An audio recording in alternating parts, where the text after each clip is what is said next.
Somebody just texted me. Okay.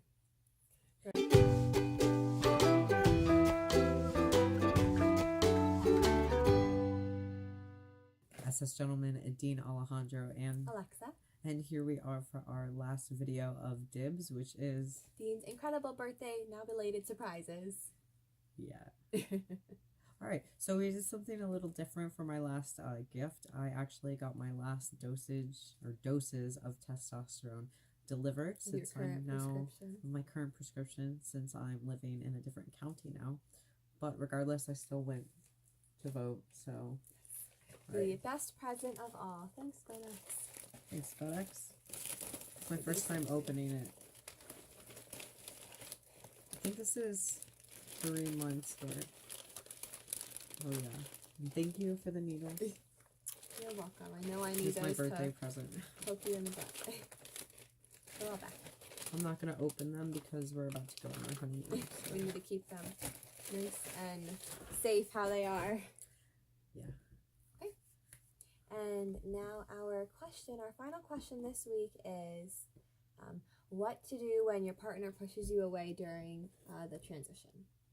Which I'm sure it's something that no one wants to happen or tries to have it happen, but it definitely happens, you know, unconsciously or maybe even consciously if you have something going on that makes you put your walls up, and it happens. I hear it all the time that your person, when they are going through all these changes and they're trying to figure out how they're going to live their best life, they could push you away if they feel like they need space, or if they need time, or if often I found it's just because they don't know how to communicate what their current needs are, and they just feel like it's safer to not put the stress on that person or hurt them and to just push them away.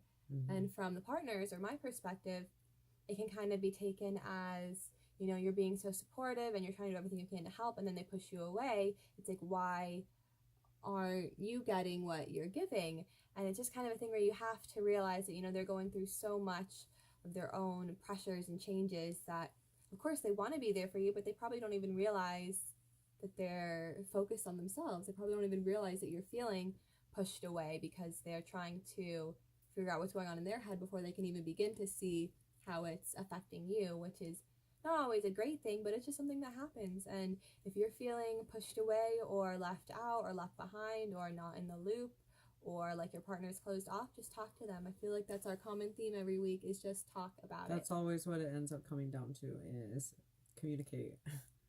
Talk to your partner.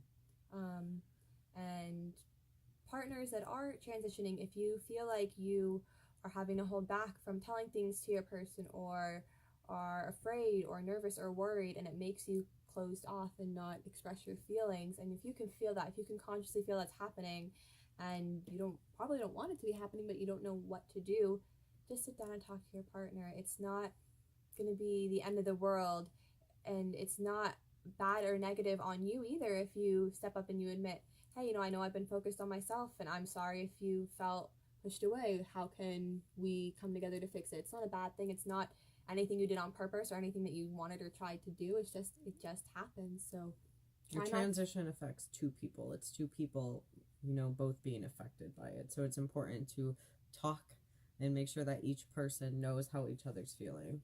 And I mean, it's okay if things aren't perfect. If it's not bad to admit that there are some not so great things happening, it doesn't make your guys' relationship or the transition any less of an awesome, great thing. It's just, I mean, there are downsides, there are negatives, there are negative experiences and negative conversations and negative feelings, and it only gets worse if you keep it all inside. If you keep it all inside and you push your partner away, or your partner keeps them feeling pushed away inside, eventually it's going to grow, and it could be really bad. A really not good thing that we don't want to have to happen to you. So if you're feeling pushed away, or if you feel like you're doing the pushing away, just try to sit down. If you're uncomfortable with talking, you can always write a note.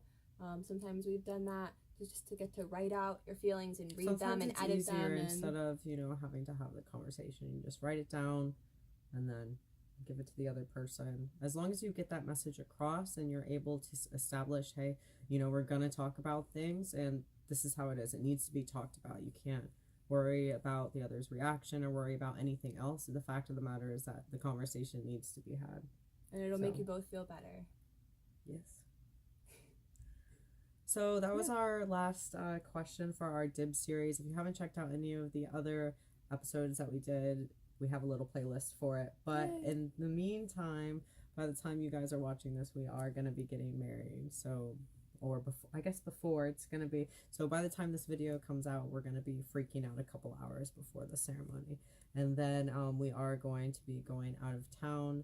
Far away. Yeah, for our honeymoon. So even though that we're going to be out of town, we still have videos that we did record and stuff that are going to be, still going out. So make sure that you still keep an eye out for every Sunday. The videos will be posting, but we'll be back the end of the month. At the end of the month. So much more worldly and well traveled. Yeah.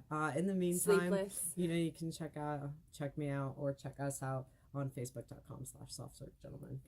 And yeah. So yeah. We will see you later. This is our last We gotta get married. singles video. Singles. All right.